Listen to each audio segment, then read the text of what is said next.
going to have a fun, I think, treat tonight. I'm expecting that at least for the first 30 minutes, my wife and Avonlea will be down here working on some scenery setup Cool. that's going to be happening in the next couple of weeks on Greyhawk Awakening, so that'll be fun. Cool. All right, I'll be right back.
Where do we have some glue? Mom's got some. Cool. Hey, why is everyone in here? Eddie. Huh? Yeah, she does Loremaster's Arcanum with me every week.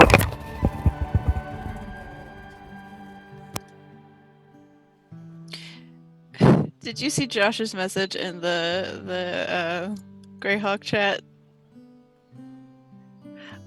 You're muted right now, but he said that he wants to read the letter so badly, but he won't. Yeah, I saw that. What did he mean by that? I think he's just trying to like not know something. Oh, that yeah. know. No, that's man. He takes the role play so seriously. I really respect that. It's just so funny. It really is. All right, you can hear me okay now? Mm-hmm. All right, so I'm seeing a weird thing with my chat window. Can you type something in? Oh, I'm on D2. Crud, how do I get back to my chat? I'm on the refresh chat, maybe? There we go. Oh, that's it. That did it. All right. So I have a cam set up here. You can't see it now, but when I click live, hey, good to see you, David. Thanks so much for joining us last night. Sorry you had to drop off a little bit early, but man, what a night we had last night. Right? Crazy.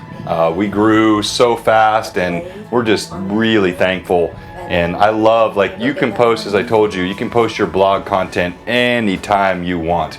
We're really growing that whole side of the community, and it's fantastic having you on. We like to do live mics while we're on our pre-stream. I stole this from Jay, but I think it's a good idea. It just kind of gives the viewers something to hear. And, well, okay, good for you. So, like, yeah, so that's awesome. I get up at 5 to 5:30 most mornings. If I'm up late, it might be 6. What time do you normally hit the sack, David? Hey, Phantom, good to see you, sir. Good evening.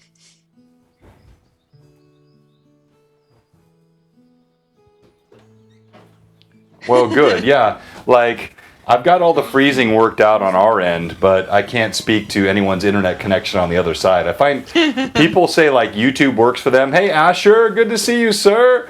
No, I'm old too, man. we got a lot of old folks on this, but we got a lot of young folks too. So actually, you're gonna have a treat tonight, at least for the first few minutes tonight on the stream.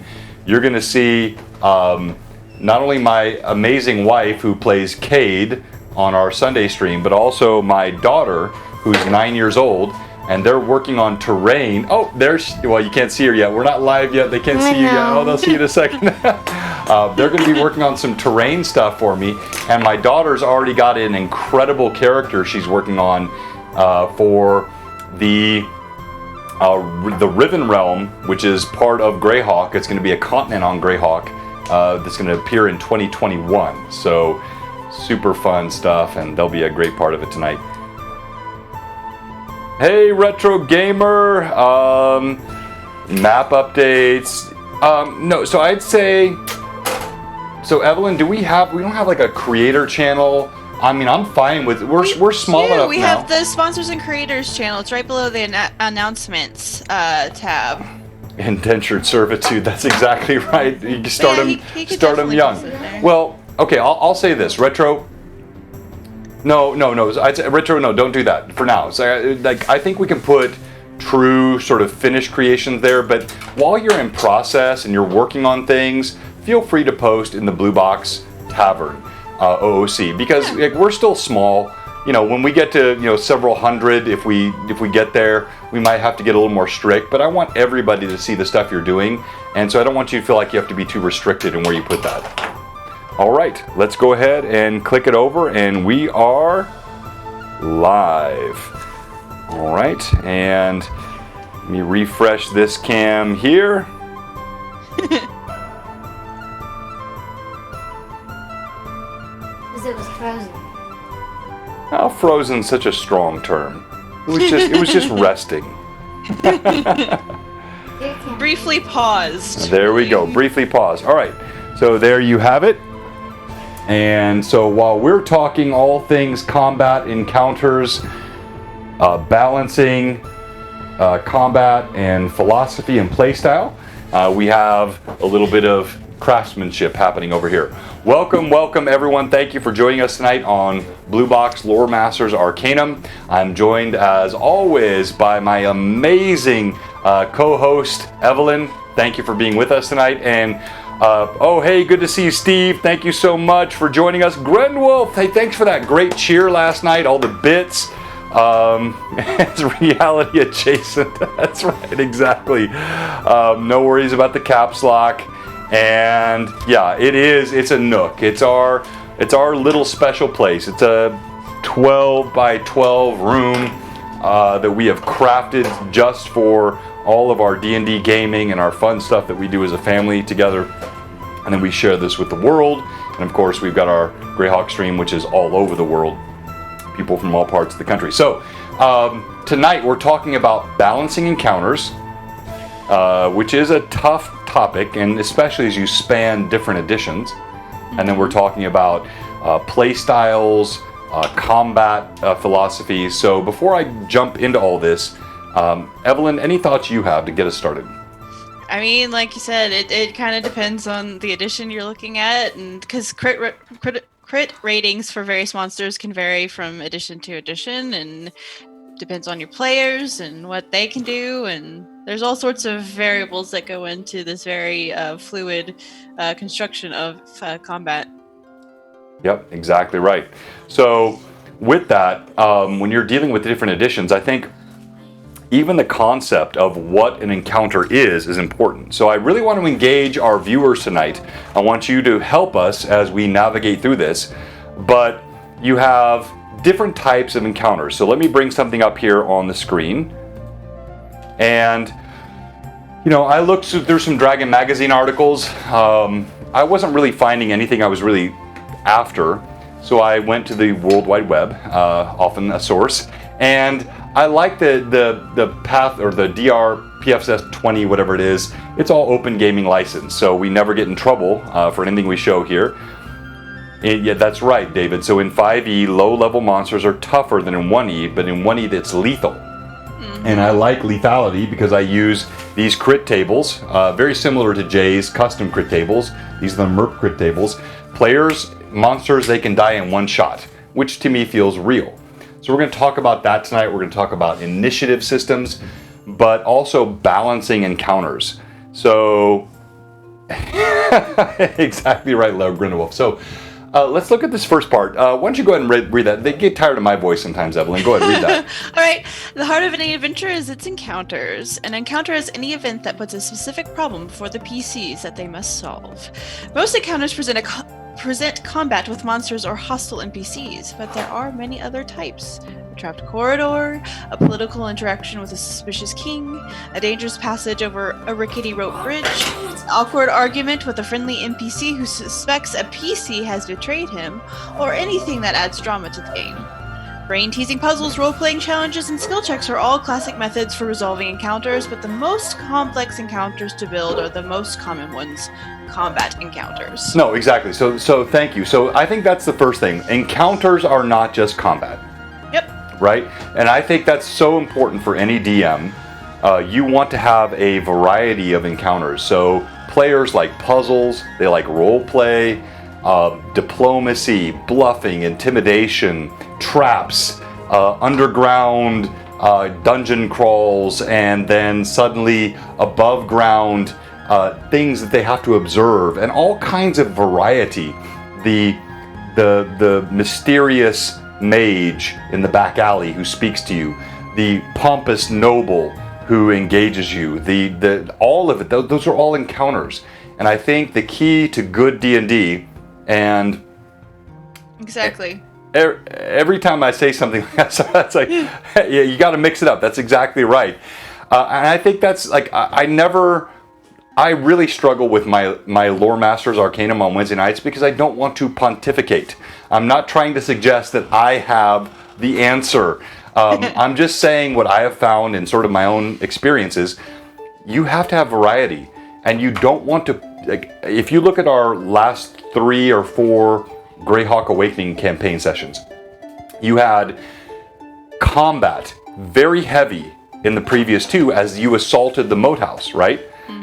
Millie's incredible moments, her dashing across the parapets, right? Her feats, across spikes. her swashbuckling feats, all of that, leaping across that brim, knocking people off, Gimbals burning hands upon burning hands, which I've never seen before, all that heavy combat for 2 straight sessions.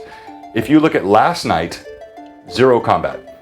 And I don't pre-predict that as a DM, but it's still an encounter when you have Ostler Gundagood come up to you and engage you at the table.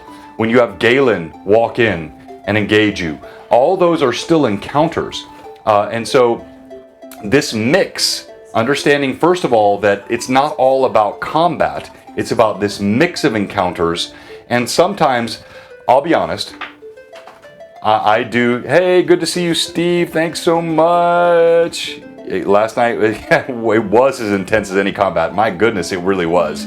I rewatched a bit of that this morning before work, and man, I think I got sort of out of the body for a while in that session. It was fantastic.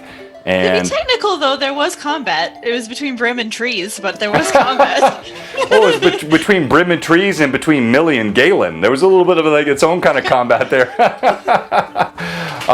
So I think that was fun, and you need that mixture. So I don't know. I'm just going to be completely candid tonight, and if anybody gets mad at me, that's fine. But it's why I steered away from the Temple of Elemental Evil, even the redo of Temple of Elemental Evil, to start this campaign early. It's a natural thing to come from Hamlet, and there is a sort of a return to the Temple of Elemental Evil and all. But it effectively, Grindelwolf. Okay, thank you so much. That little side cam is giving me trouble tonight.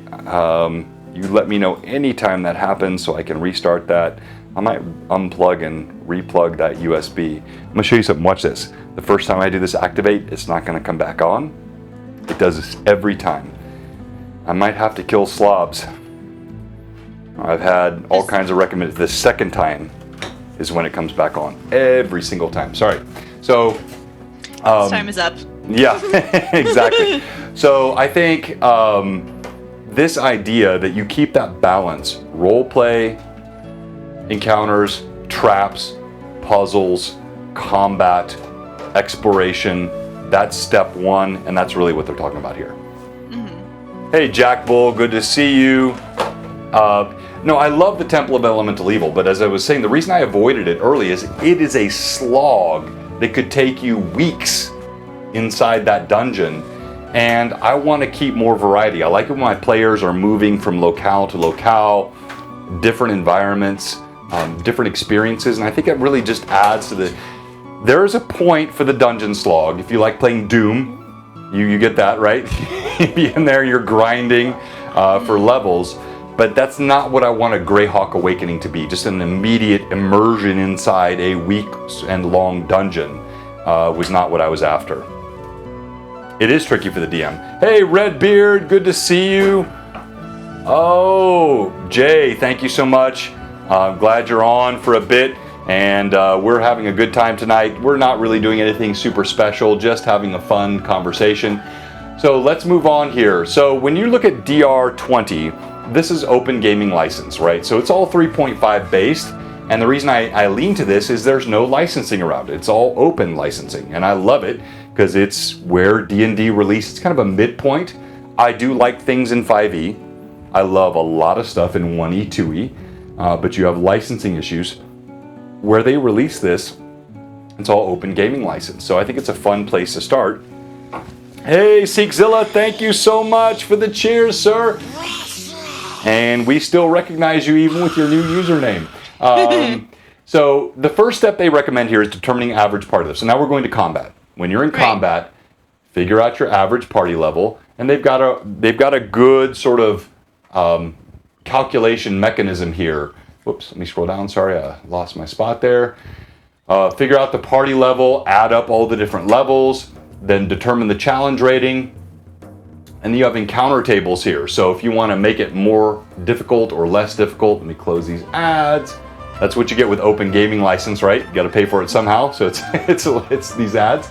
And then you build the encounter. So you can go to this site here, and they've got a good sort of basic philosophy. And to me, this is pan system. So I don't care if you play 1E or 5E, you can use these tools and these mechanisms to help you build better encounters. Tim! More difficult. Yeah, okay, so as you see here, Tim, this is your chart. You can go to the epic level, add the average encounter level +3. Audrico is 3x nerd. Yes, sir. So I think all these, and again, forgive the ads. And I can actually, there we go. That makes the ads go away. So you can figure out your encounter tables, and then you build them up based on XP levels. And there are links inside these. So if you want to see the table for experience points awards, the design of encounters, there's a lot of free tools out there. So let me pause here as I pontificated for a moment, and you can see here. Let me show what's happening on this side of the table. Can I grab this from underneath you? I want to show everybody what you're doing. So we have the construction of this amazing fort built by who actually made this?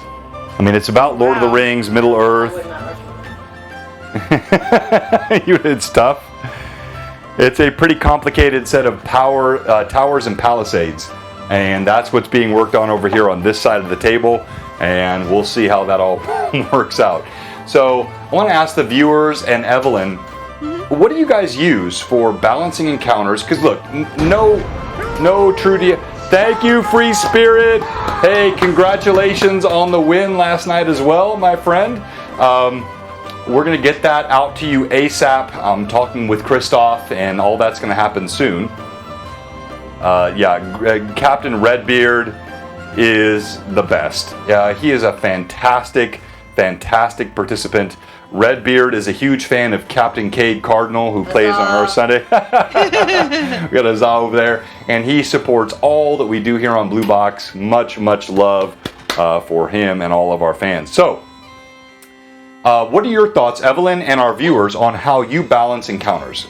Well, I mean, one of the things, other than average, I think, party level, to take it into account when you're choosing your crit rating is also what kind of, like, equipment that your players have that gives them sorts of, like, different advantages maybe over certain kinds of creatures and things, and also what their abilities are. I mean, if you have spellcasters that can do certain things, or you want to keep it well balanced based on not just their level, but what their skills and their equipment looks like. That I think is fairly an important thing to keep in mind.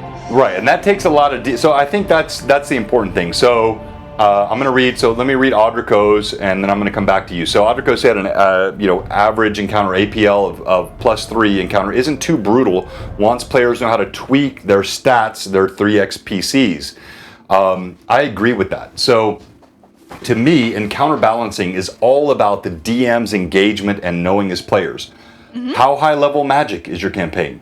Mm-hmm. What items and equipment have you given the players? How well balanced is the party?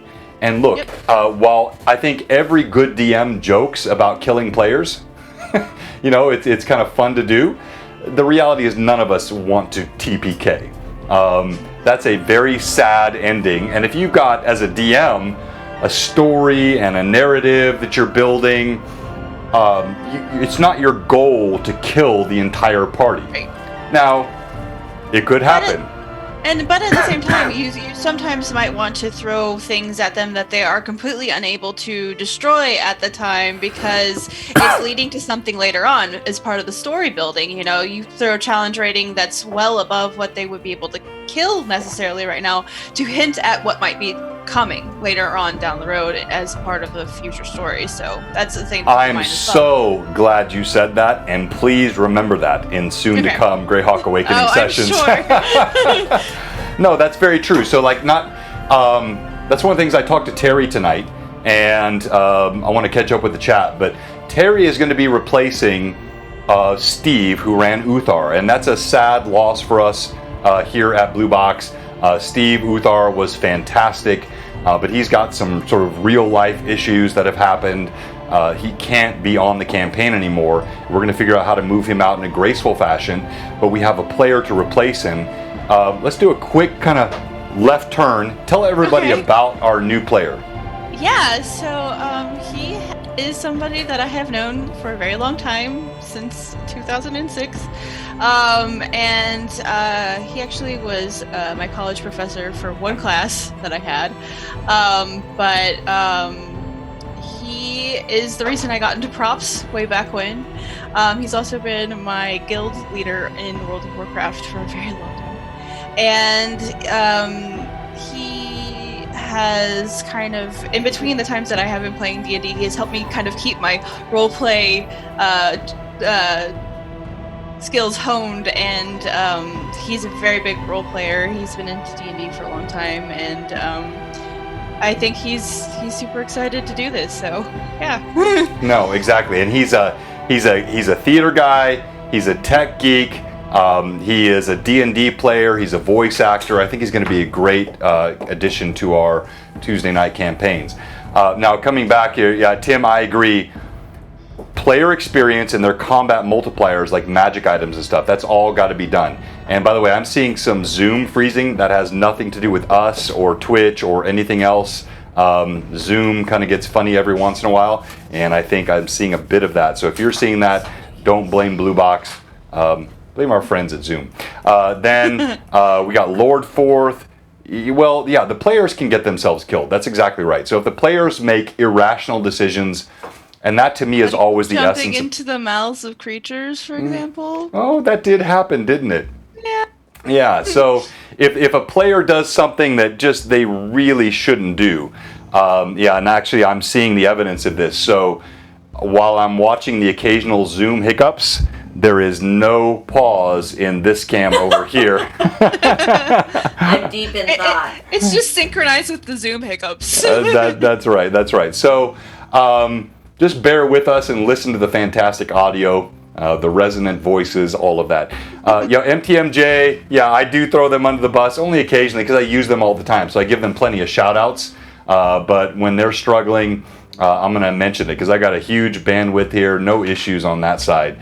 So they call me Tim, a sandbox game running away. Okay, so that's a great point. And that's what you were talking about, Evelyn.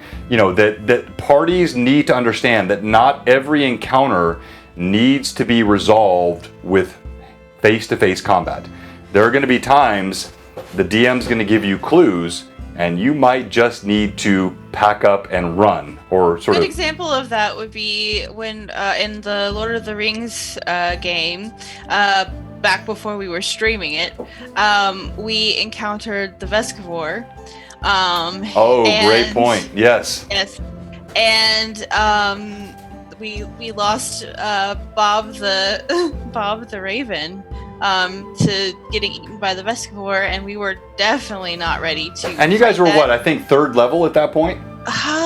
No, we were probably 4th or 5th level. I would say. Whatever it was, yeah. It was, so 4th, it was 5th. early on, and that was when we still had the gnome and Corundithus with us, I believe. If I remember you did, correctly. Yes, you definitely had Corundithus. Yep. Yeah. So, because I think that was right after the the Juggler's Hall.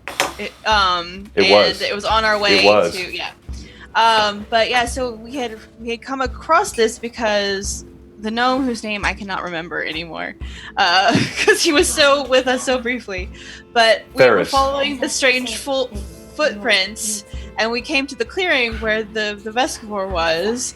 And we started off trying to go, okay, how do we deal with this? And realized very quickly that no, we weren't going to play with that. And so we turned and ran away as fast as possible. Unfortunately, Bob was used as a distraction and became the sacrifice for that very bad mistake of sticking around as long as we tried to. He did, and I think that's also important. So as a DM, you want consequence, right? You want the ability to make sure that players understand that the actions they take have a consequence. And so hang on here. I'm going to go ahead, and I think this stuttering might be with... I'm going to kill my video up there and see if that helps. That definitely dropped our RAM consumption. Every once in a while, Chrome will get funny and have a bunch of issues with how much it's trying to support.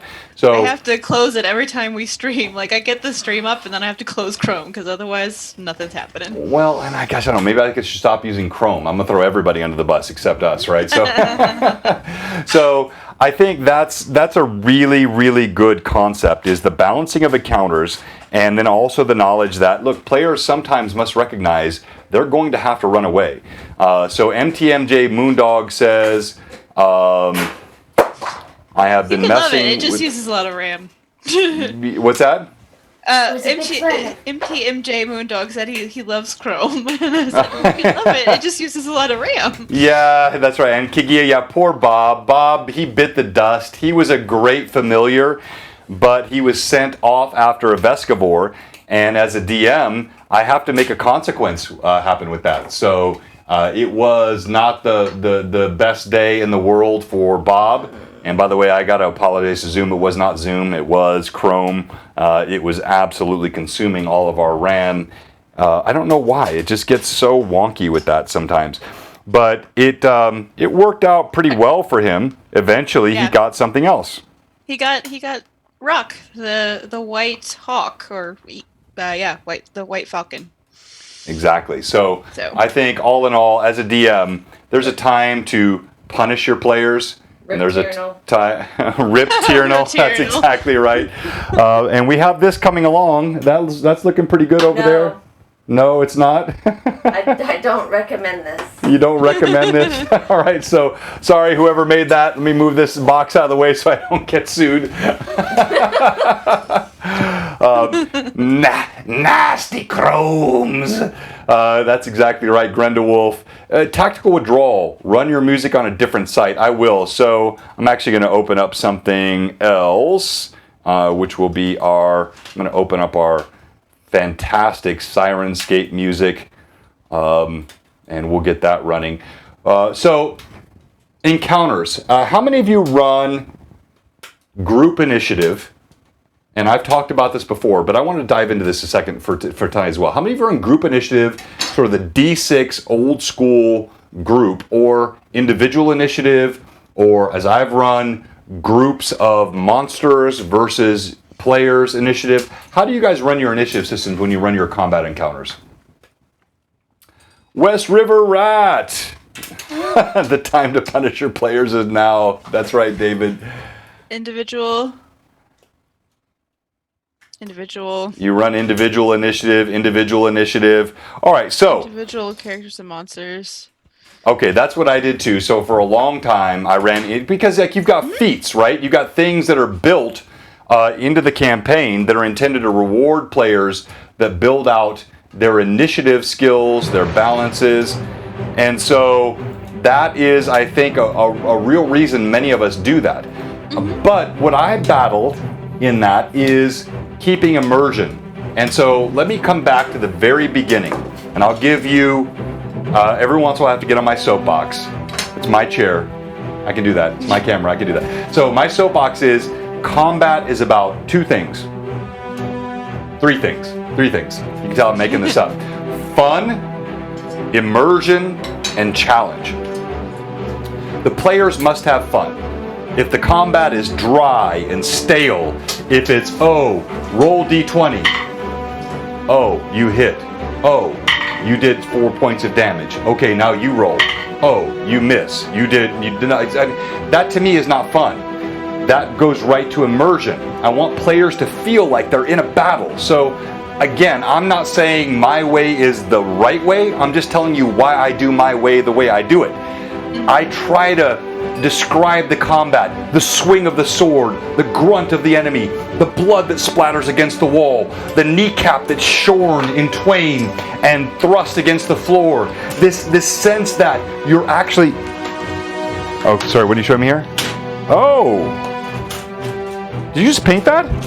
Wow, okay, sorry, I got interrupted here.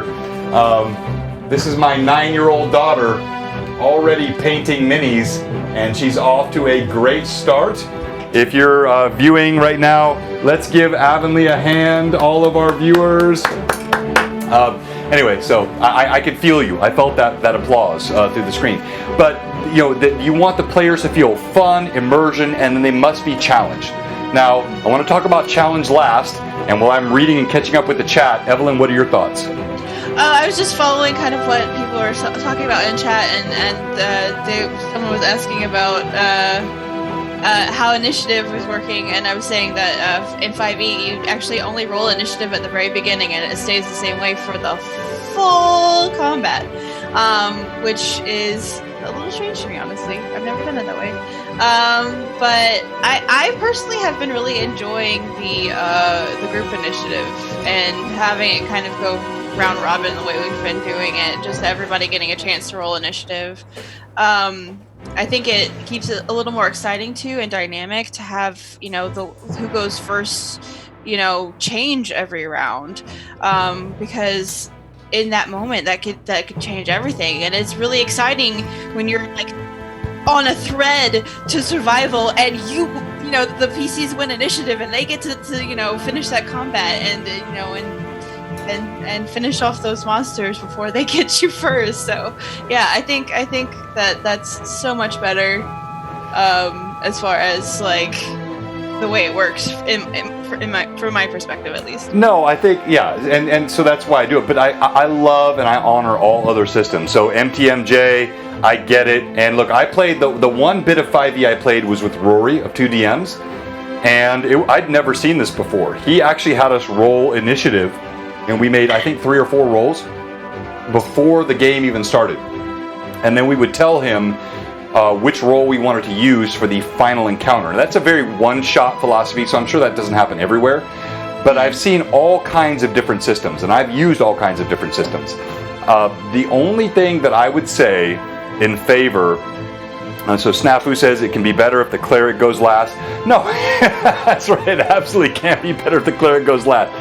Players going before the monsters in total, but not every time, right? Phantom, I'm curious, moment when they exactly that oh crap moment when the monsters go first. I used a pre-roll system for everything. Yeah, so and that's fine. Like every DM can make what works for them work. What I like and why I went back to this, there were 2 influences. One was Jay. He definitely did influence me. The other was my 19-year-old son. I've referenced before, I started playing D&D when I was 8 years old. That was 41 years ago. Yes, I'm old. But I stopped for a few years. And when I got back into it, it was to teach my kids and my family the joys of the same game that I had loved and played. And when I started teaching them, I taught them the way I played when I was younger, which was group initiative, D6, enemy goes, you go, but simultaneous action.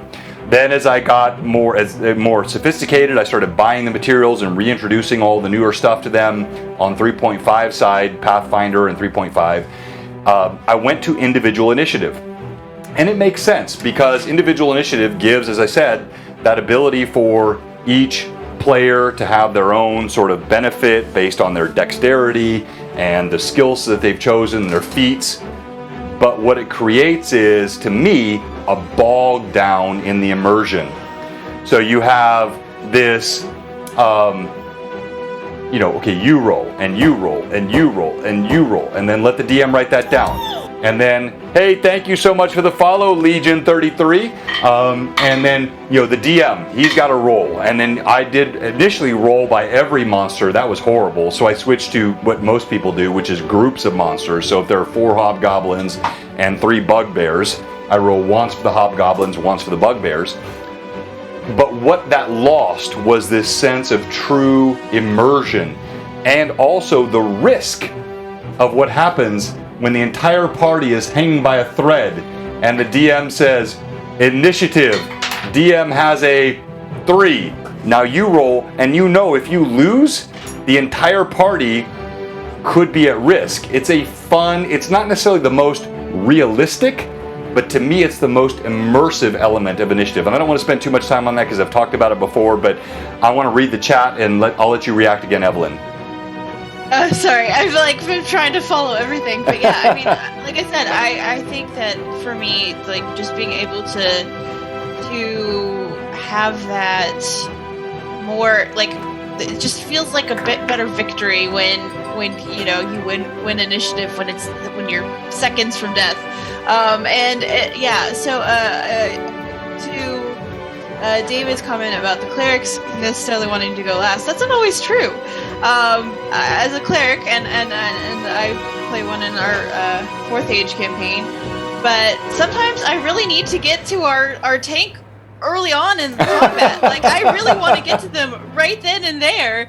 You know, I mean, other times I want to be last, but we don't hold turns in 3.5. Yeah, I think, I don't know if I'm correct, but I think that's more of a 5e mechanic, if I'm correct. I could be wrong, but yeah, there are times I definitely want to go much sooner in the combat than very last. No, I think so. That's great. So I'm going back through the chat. Lord Forth, if the DM is really good, he can do separate initiative and weapon speed. No, I agree with that. And maybe I'm just not really good. I do the best I can, but what I like to do is with the group initiative, I will then read each player who's closest to melee. I'll put the spellcasters because they've got time to create the incantation, pull the components, the verbal, somatic elements, all the things they have to do. If they're a missile weapon, they might be before the spellcaster but after the melee attack, and it keeps it vibrant. Again, all that I try to do with combat is to keep it engaging, vibrant, and fun. And every DM has their own skill set, so nothing that I say is meant to be dismissive of someone else's style. I love the different styles. I love the chat. Please, if you completely disagree with me, if you think I'm an utter dork for how I do it, pop it in the chat. I don't care. This is not a what do they call that? Not a think tank. An echo chamber. It's not an echo chamber, right? I don't just want people saying the same thing I say. I want people to contribute their own thoughts and how they run what they do. So Varsavir says collecting rolls is. Oh, thank you so much, MTMJ.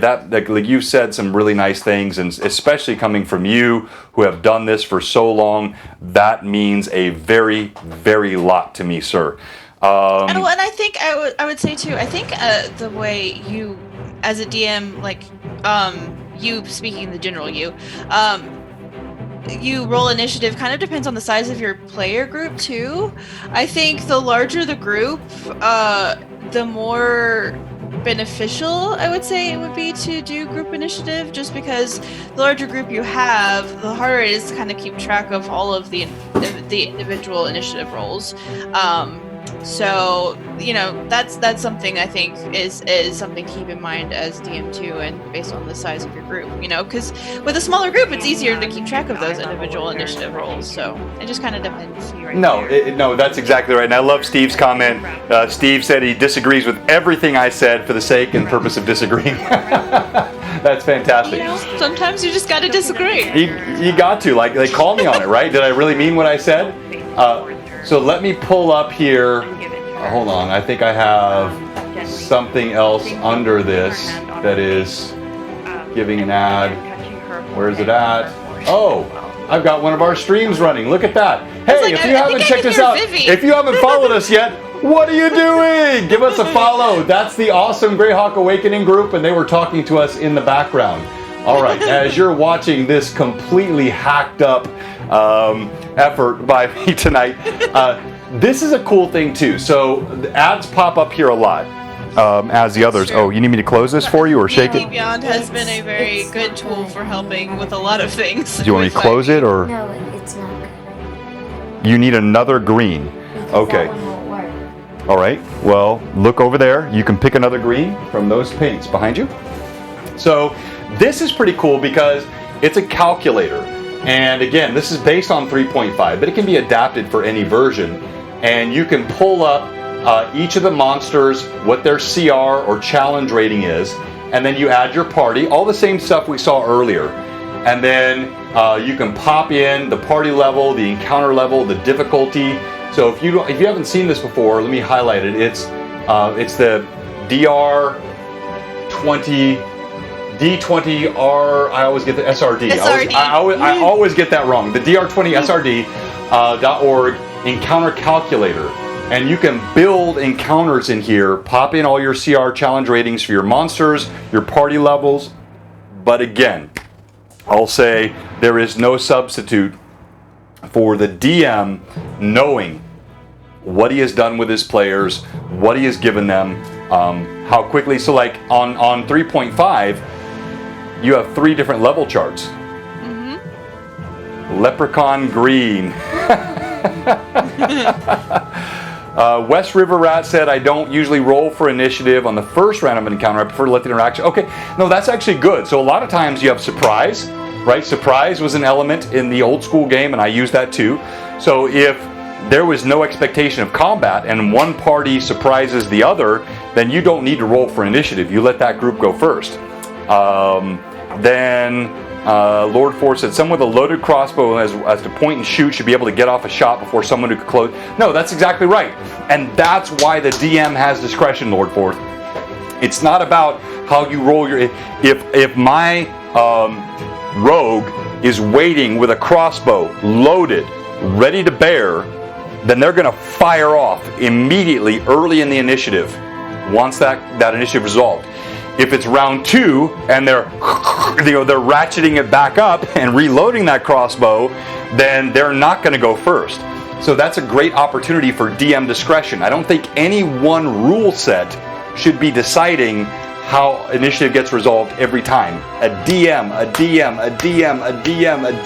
should be deciding how those things happen. Yeah, the artist behind Dad, this is the color won't work. That's exactly right. The Wushu RPG, D6 pool game, and combat the player builds descriptive combat. Each increases D6 pool by 1. No, I love that. If I'm understanding what you're saying there, Moondog, this is something you've seen me do in my campaign. The better a player role plays, the more chance they have to do something cool. I will give them a benefit, an advantage. I'll do something. If they say, I walk forward and I intimidate them. Okay, roll your intimidate. If they walk forward and they say, you knave, beneath me beyond measure, and I shall take your privies and I shall rip them from your body and stuff them down your throat with haste.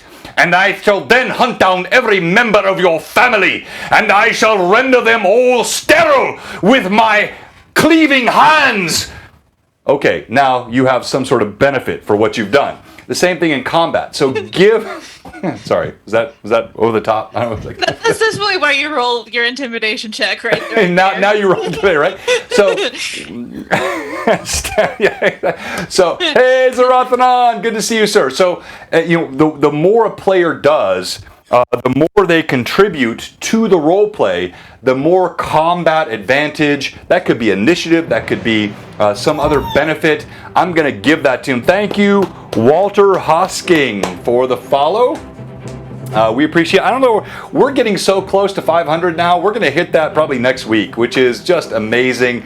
I cannot say thank you enough to all of our fans, our viewers, our Greyhawk friends and community. Just, hey, free spirit, yes, sterile with cleaving hands. Sorry, I don't know. When I improv, I don't know what comes out. All right, so Moondog said yes, 100% correct. That is why you're, oh, thank you so much. But you disagree with the group initiative, and that's no problem. You can do individual, you can do sort of, there is no right answer to this. It's just all different styles and choices. So you can check this out. This is one tool that I'm showing here, which is the encounter calculator. Now, can I get real for a second? All right, so what happens, DM, when you realize your encounter is too easy? And let me qualify that, because it's okay to have some easy encounters, right? Yeah, sometimes you need to, you know, that goes back to, we talked about this a little bit in the dungeon constructing one, but that comes with the fatigue that can come from combat, like too many in a row, to throw something a little easy in there to kind of make them feel really powerful after getting their butts a little bit handed to them. Yeah, no, that's right. And honestly, it should be real. I have backup encounters, reinforcements, give the goblins black arrows. You guys are so awesome. How's that coming? What? Oh, you're making it. So she said, speaking of goblins, she's making one right now. Oh, look at that. He's early in the process, but look at this goblin that she is making. She is on it. Well done, huzzah. Start them early, guys. All right, so I think that's so good because I don't like rubber bands. I hate it in video games when no matter how powerful you get, the enemy's always getting that much more powerful. There should be moments, guess what? If you're a level 9 adventurer, you might still encounter some goblins. And you might or random bandits on the road that, you know, they are professional fighters, and they thought they were good enough. Person. Yeah. And they wasn't ready. Like they try to encounter you, and like your party wipes them out. You had that happen this last weekend on Sunday when you got inside Fort Rannoch. And by the way, well, I can't shout them out. They're not a sponsor, but Miniature Building Authorities, they have some really cool stuff. Anyway, so you got inside Fort Rannoch. And there were 5 ogres that were behind that wall playing with the horse head, and the party initiated combat. And how quickly was that resolved?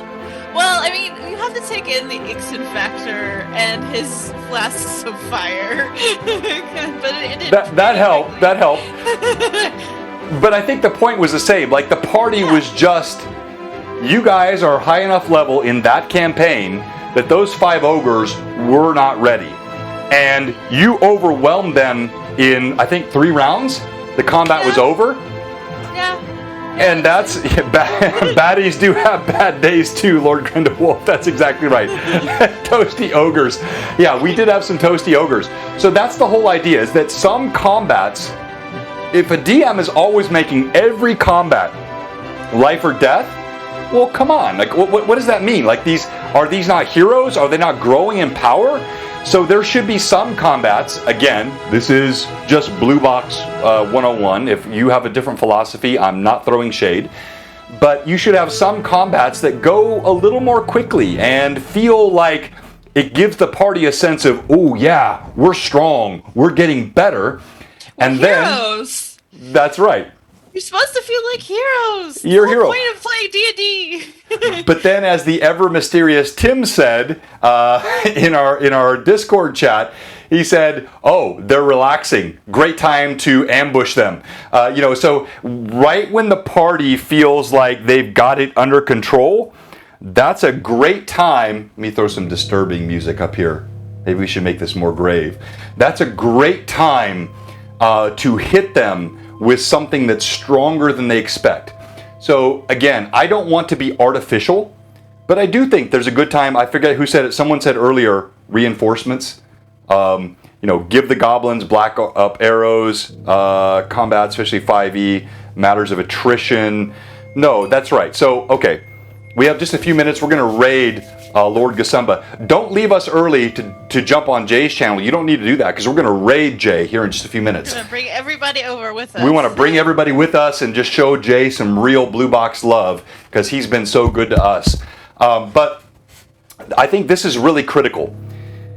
As a DM, read your players, and sometimes the key to good encounters, if the party is fully rested, buffed up, all the spells, all the abilities, that's one thing I don't like about 5e. Short rest. Yeah. Nope. Yeah.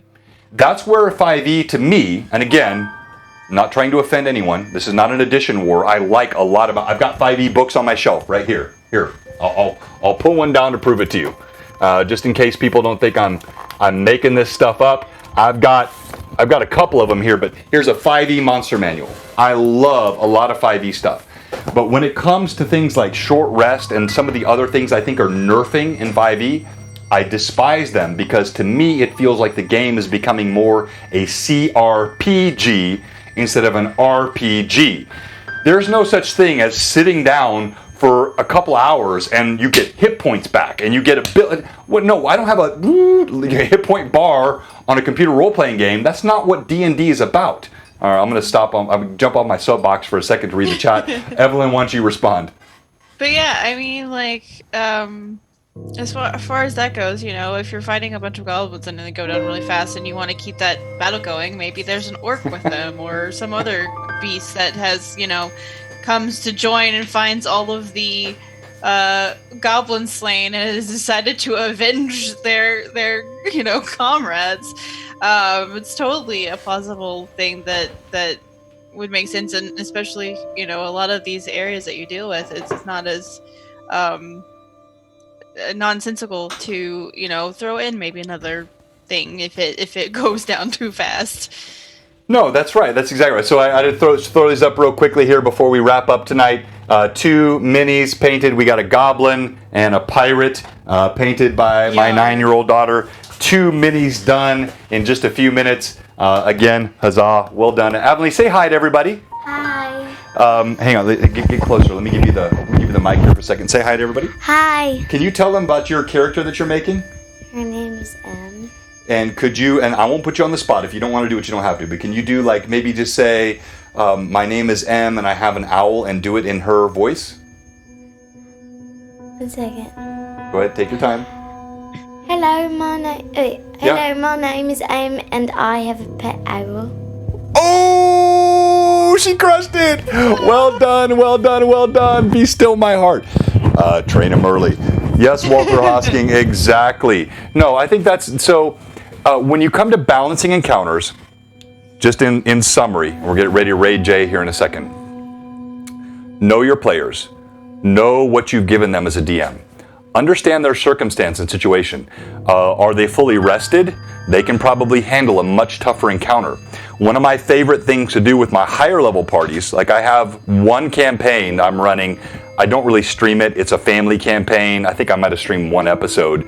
I'm running Mythic, which I've never run before. I've got 20th level characters. I don't really love that much.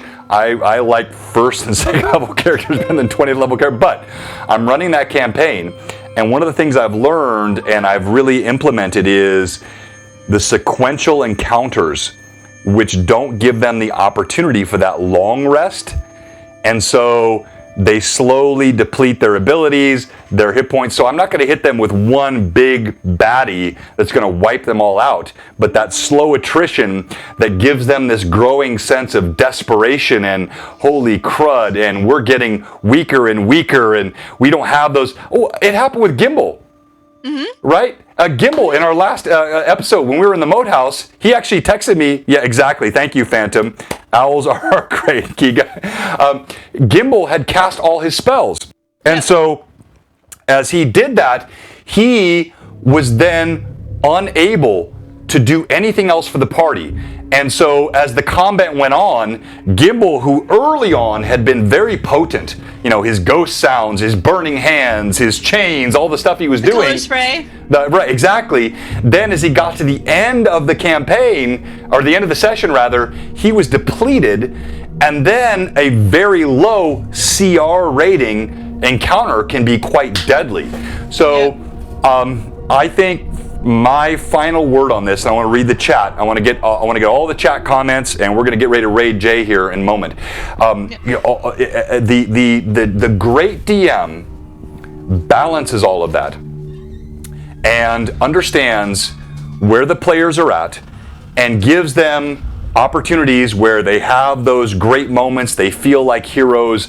They, you know, carve through the enemy like a hot knife through butter. And then as things go on, or at different points, and sometimes unexpectedly, the ever mysterious Tim, they get hit with something that surprises the living crap out of them. Yep. And they are suddenly on their heels and they feel vulnerable. if they don't feel vulnerable, if they don't feel like death can happen, we've talked about this a lot in encounters, then the game is not as fun. So that is it was definitely like that in our Rune Lords game, where we had been fighting all the weird mutated ogres, and Irda was completely out of healing spells, and then we went downstairs thinking, oh, this is gonna be fine, and then there were the 2 worm creatures down there, and I was like, okay. Exactly. Hey, thank you so much for the cheer. Thank you so much for all the viewers, all the followers. We're going to wrap up tonight, and I'm going to pull up Jay. He's always early and ready on his pre-stream. But before we raid him, I want to give a chance for any final comments. We got so many great role players, so many great DMs on here. If any of you have any final thoughts, please share those. And then let's talk a little bit about the different streams we have coming up. Evelyn, why don't you tell everybody about the streams we have coming up over the next week? Okay, so coming up next will be Sunday's Rune Lords stream, and then we have our Greyhawk Awakening campaign back on Tuesday, and of course we have this lovely Loremaster's Arcanum every Wednesday. So yeah, that's what we got going on over here at Blue Box. Exactly, so don't miss it. And Founders Legend 3 this weekend. Hey, Zaraphanon, if you have anything you want to drop in the channel in terms of links or anything, that's fine. We support all elements of the community, and anything that you'd like to offer to us, we would love to hear about. And I'm going to share our Discord information. Yeah, share our Discord. And by the way, we can't end a Blue Box stream without this. We're getting toward our 500 follower goal. I think we're like 484, 485, something like that. We're going to hit it soon. But if you're watching the show tonight and you haven't followed us, we have one question for you. What are you doing? Please give us a follow. If you're a follower, give us a sub. I promise you, 10 to every dollar you put in here goes back into what we're doing on this stream, and all the stuff and all the equipment and all the accoutrement. It's trying to make a great stream and a fun time.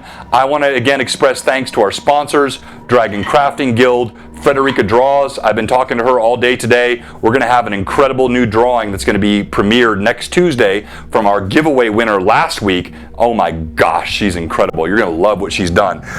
And then, of course, we thank, again, I've mentioned him many times, but Jay and Lord Gasumba, Christoph and Greyhawk Online, the Orc Journal that we gave away last night, signed copy. Congratulations to the winner on that. And thank you to all of our viewers and followers. So let me read the final comments. Grendelwolf said dungeon crawls and traps can be trickier. Right? DMs need to consider how deeply a trap is. No, that's right. And I think that's a really, really good point, because I love traps. I think a good sign of a well played DM is when the party walks into every room and they go, I check for traps, I look at the door, I look at the wall. That paranoia is a very healthy thing. The times when you become too comfortable and you forget to check for traps is when it always bites you. Exactly right. Cannon Fire, Gary Holian, the Piazza, Big Mac, everybody, all these great, follow GenCon.com online, check it out. And oh, I almost forgot, last thing I want to say, Virtual Greyhawk Con coming up in October. Mark your calendar, October 2nd, 3rd, and 4th. Blue Box is going to be featured. We're a sponsor. Troll Lord Games, major sponsor. It is going to be epic. Quit your job if you have to. Cancel all your plans if you have to. Leave your husband. No. I'm sorry. Just kidding. But whatever you have to do. Extreme. Clear your calendar. You want to be with us and with all of Virtual Greyhawk Con. It is going to be incredible. We're going to have huge giveaways, lots of fantastic role play, and there's going to be a chance for viewers that want to play with Blue Box. We're going to have an open game on one of those days. I'll post more of that soon on the channel, where you can join us for a one-shot Greyhawk hosted by me, DM Neuromancer, aka John, and a Blue Box campaign session on Greyhawk for Virtual Greyhawk Con, and that's coming up soon. So, no. See, Carson, you can't quit your job. You work for me. Don't do that. That's hilarious. All right, so I'm going to bring up the raid here, and thank you again, everyone. What a fantastic night. You can watch me raid. if you haven't done this before, you can kind of see the process. So you go on Twitch, you go to your creator dashboard, you're gonna get this thing up, and then you're gonna have the raid channel option here. I'm gonna click the raid channel option, and oh, look, there he is. He's got 12, and you know, he's gonna be over 100 tonight. Jay's awesome. We got 43, let's go. Thank you everybody so much. We love you all. Keep following Blue Box. Join us Sunday if you can for our Rune Lords, and do not miss Greyhawk Awakening number 7. Oh my gosh, it's gonna be amazing. This is Blue Box starting raid. I always do that, now I gotta wait 7 seconds. How anticlimactic is that? Boom, boom, boom, boom, boom. We love you guys. Lunar speed now. Thank you, MTMJ. Rating speed, and now.